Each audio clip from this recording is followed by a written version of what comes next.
Hello everyone, welcome to the round 11 review. Almost there, the ladder is now set, the draft, mid-season draft order is now set. Mid-season draft will be held either next Sunday or Monday on Coley's deck in Yallourn or Newborough or wherever the hell that is. Coley sent us all some addresses, please, so we can know who it is. I'm happy to give people a lift if they need a lift there as well, by the way. Once again, I'm here joined by Melly. Been a good girl today.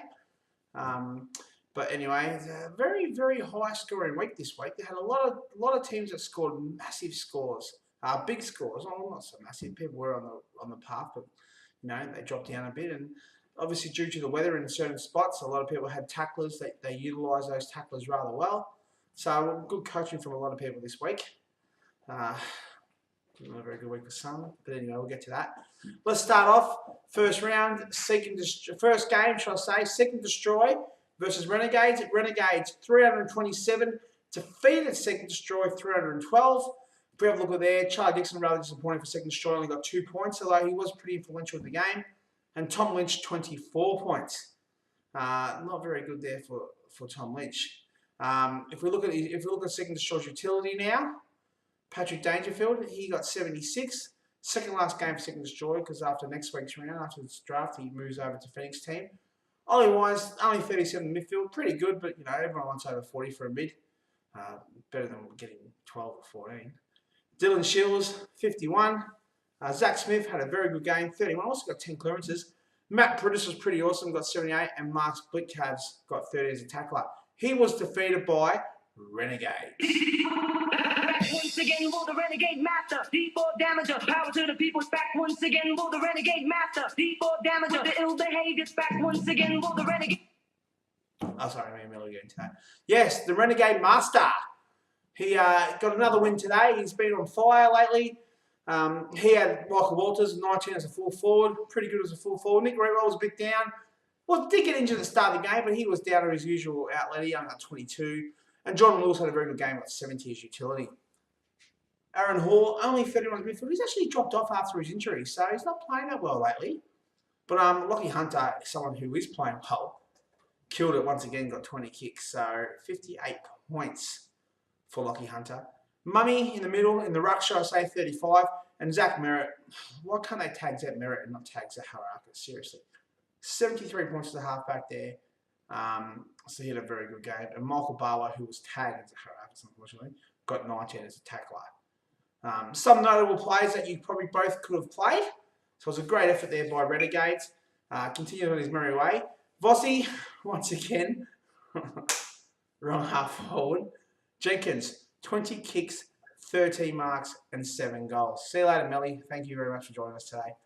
And also, just so you know, Riscatelli, he got 49 as a midfielder, would have got 73 as a halfback. That's another option for you as well. Stiff, Matty Crouch, 53 in the middle. And Miller would have got 45 in the middle. So that's 2 players that were pretty notable. Well, not pretty notable, just 2 other players that played quite well for your teams. But all in all, you both got pretty good scores. Vossi just unlucky, Stiff, very good effort. You continue on a very, very good effort. A very good run, as you are. Next game, possibly the second or third best score for the week, or for the year, shall I say. Rangers Anonymous defeated Maltese Falcons. 386 versus 311. Yes, a massive score for Rangers Anonymous. 386. That score actually puts them back on top of the ladder as well. Jesse Hogan, rather disappointing. Only got six points. Only kicked the 1 goal for Rangers Anonymous. Taylor Walker, 43. Had a very good game. Missed a couple of easy ones I noticed. And Joel Selwood, after 3 or 4 bad weeks, actually got 85 in the utility this week and had a very good game. Matty Boyd is 300, 61 points in the midfield, got 27 kicks. So, can't complain with that one. Sammy Mitchell, been a bit down lately because he's starting to come a little bit of attention. Bertie Mitchell's rubbing his elbows in him for a fair bit. But he only got 45 points here in the midfield. Sean Hampson up against Matt Hector.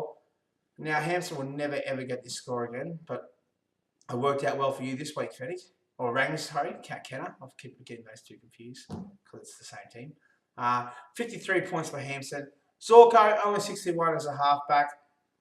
He may not be as influential now with Rockcliffe back, but who knows.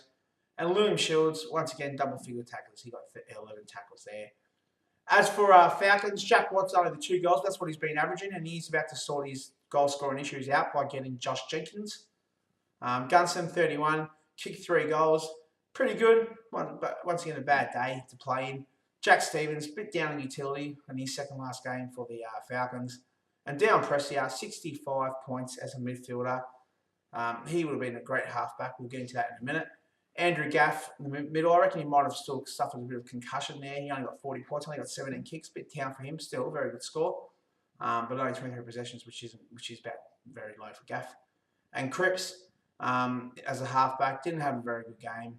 Not many tackles this week. Normally gets lots of tackles. This week only got 2 tackles. Tom Nichols, surprisingly in that slop up in the Gold Coast, only got 21 hitouts. Got smashed by Kerr Tipper. He got 50. We'll get into him later. I won't get into him, sorry. Maybe you guys will.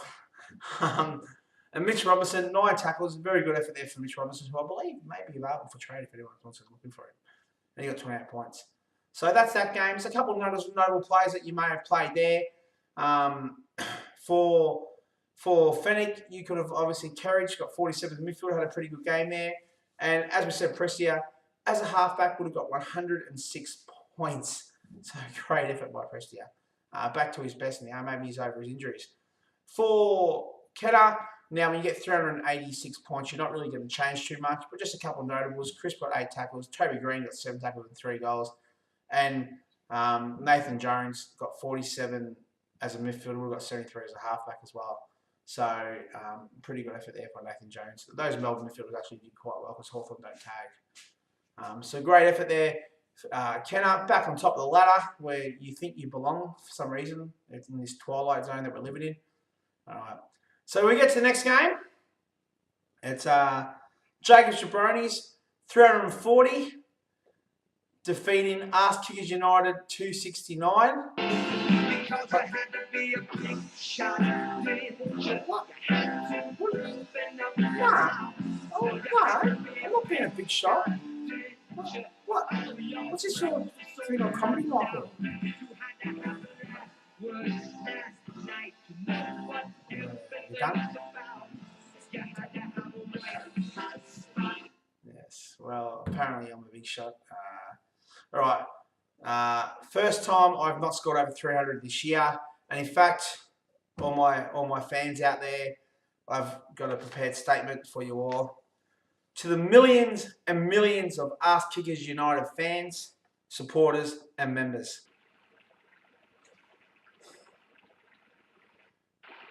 We wish to apologise for our bad and dismal effort this week versus Jacobs Jabronis.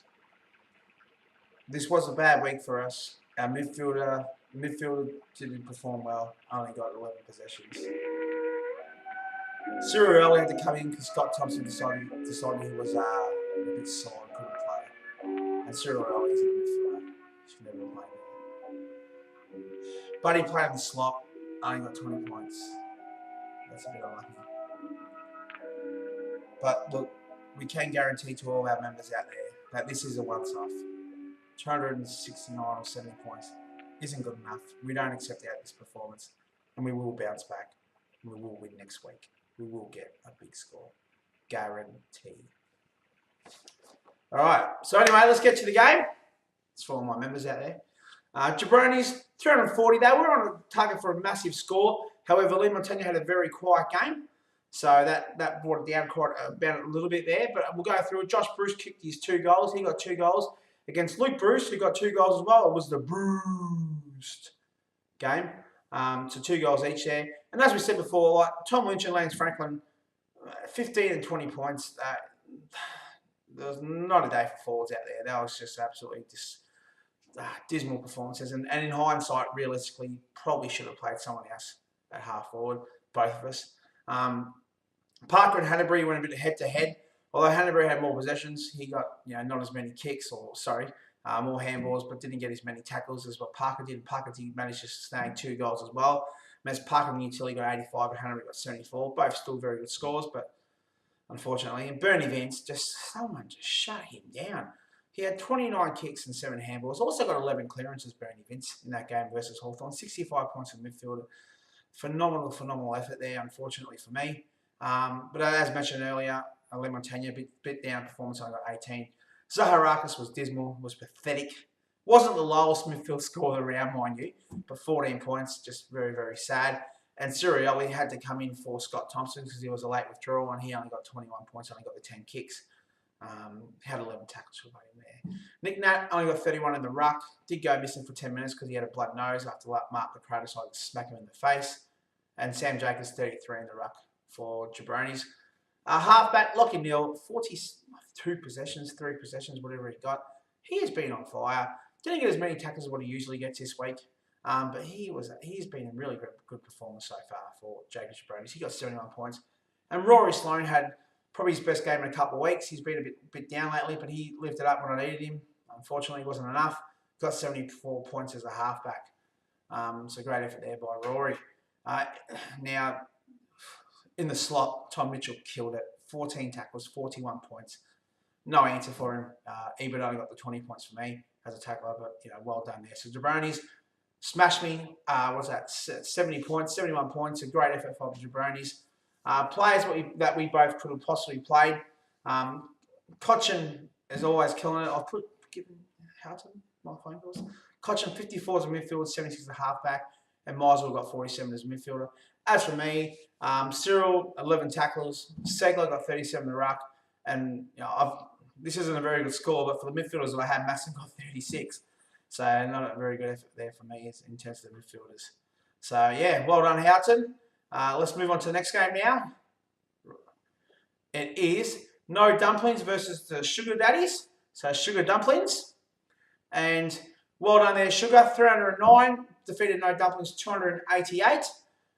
Both full forwards weren't that good. Eddie Betts kicked 1 goal. Jeremy McCarron didn't kick any. Probably the first time this season I don't think he's kicked a goal. I think maybe. I'm not too sure. And even the half forwards weren't that good. So both forward lines were non-existent here. Stevie J did manage to snag a goal in his return to Geelong, and Jared Waite did not.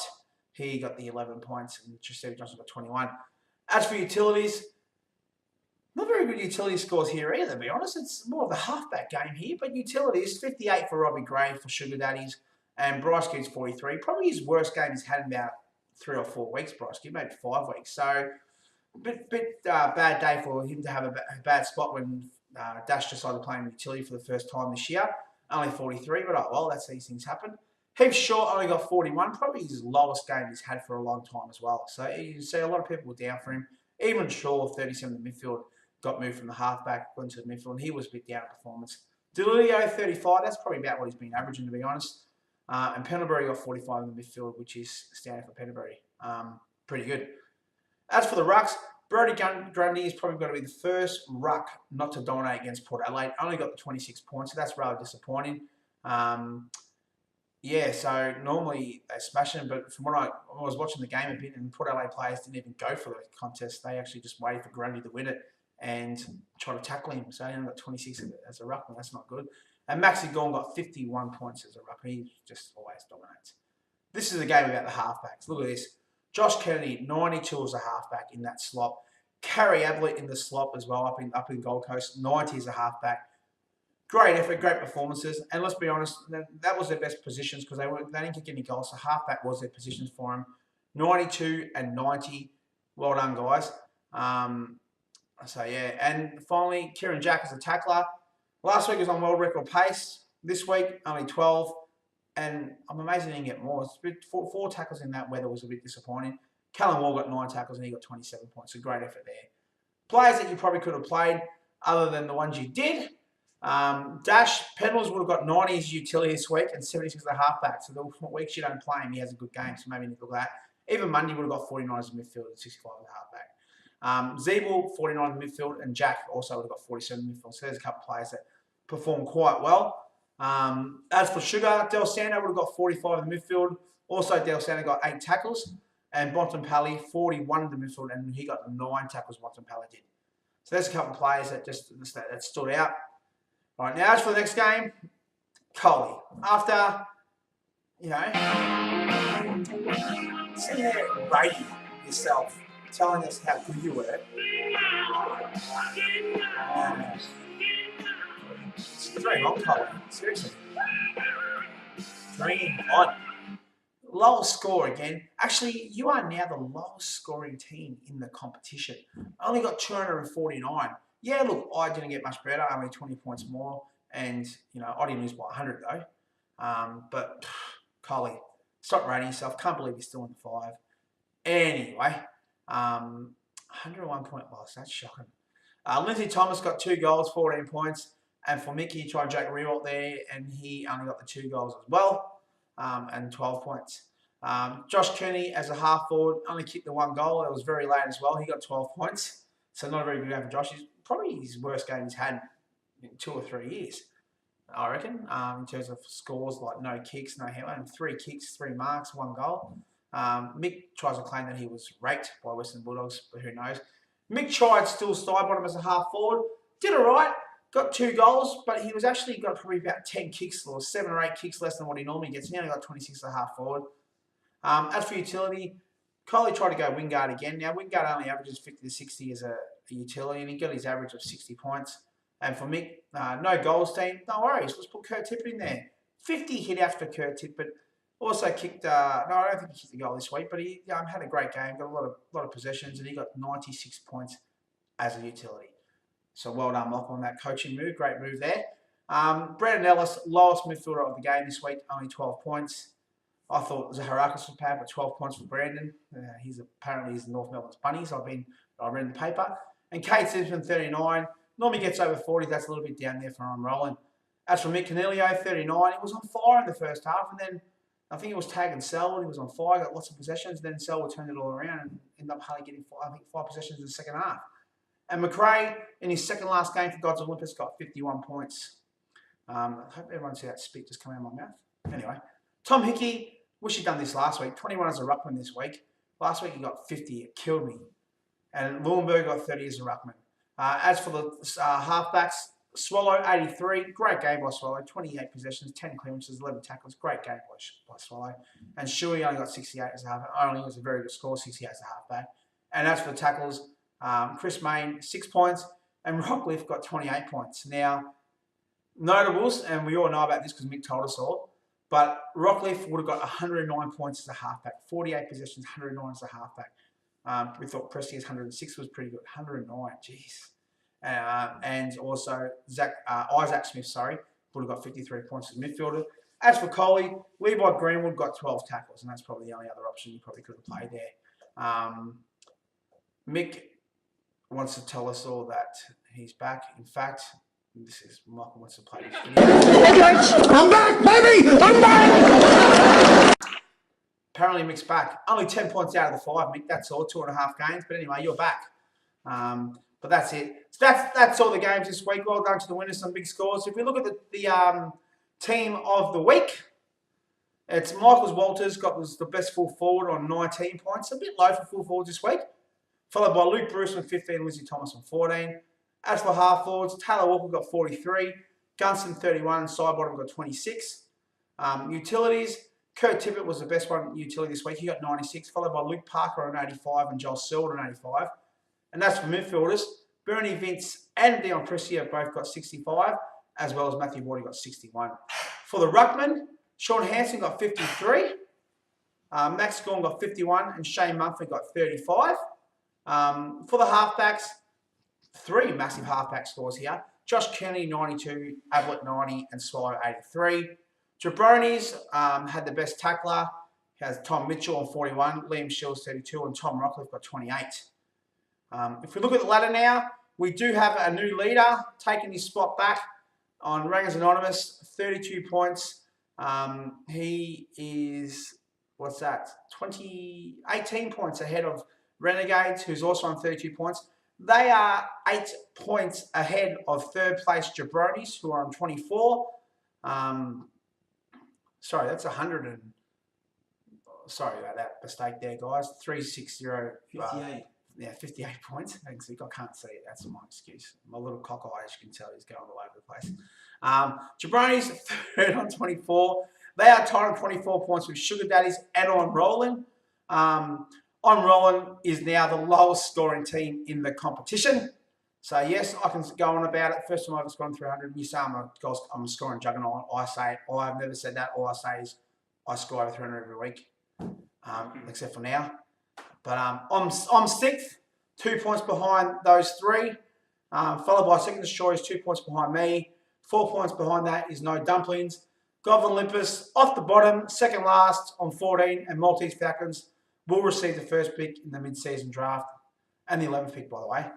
So the draft order is Maltese Falcons, Gods of Olympus, No Dumplings, Seek and Destroy, Ask Kickers United. Stefan get that first pick? Stefan gets On Rollins' first pick, I believe. Sugar Daddies, Jackers Jabronis, Renegades again, and Rangers Anonymous. I think that's what it is. I'm pretty sure Coley gave up his first round pick to Stiff. I think. Anyway, but that's the draft order. Once again, it is going to be. Let us know which one's better, Sunday or Monday. I'll probably prefer Sunday myself, to be honest. But let us all know. Most likely we'll be at Coley's joint. We can get out there. He wants us all to go sit on his deck. He wants a photo of us on his deck. So we can go up there. But look, thanks very much, guys. See you all next weekend.